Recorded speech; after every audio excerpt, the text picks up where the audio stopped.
Hey guys, let's see the next theorem. This is also from abstract algebra from MSc first year. Now let's see the theorem.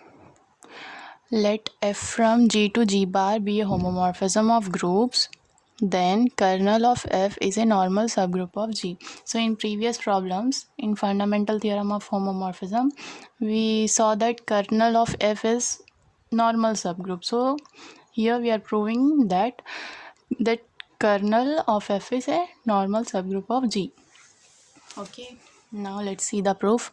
Kernel of f equals a belongs to G such that f of a equals to e dash. So this is the condition given. F maps from G to G bar be a homomorphism, and kernel of f equals to a belongs to G such that f of a equals to e dash and f of e equals to e dash. So you have to remember this one.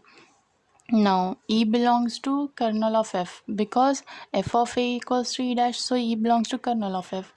If e belongs to kernel of f, then kernel of f will not be equal to pi, means there will be some element. It is not a null set, right? So there will be some elements in kernel of f.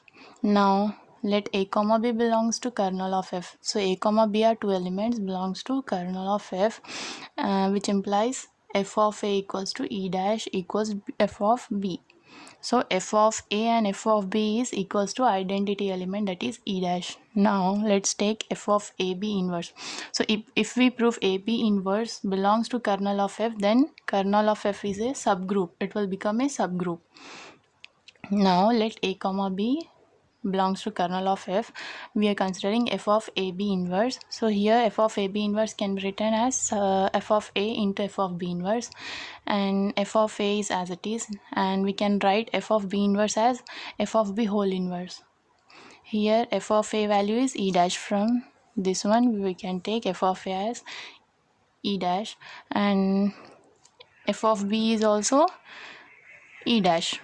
Here f of b value is e dash, so e dash whole inverse. E dash whole inverse is e, right? E dash only. So f of ab inverse equals to e, which implies ab inverse belongs to kernel of f. If f of ab inverse equals to e dash identity element, then we can write ab inverse belongs to kernel of f. Now ab inverse belongs to kernel of f, then therefore kernel of f is a normal subgroup of G. Now let x belongs to G and a belongs to kernel of f. Okay, so we have to consider here f of x, a x inverse. In above problem we have considered f of ab inverse. Now consider x into a x inverse, f of x a x inverse. We can write it as f of x into f of a into f of x inverse.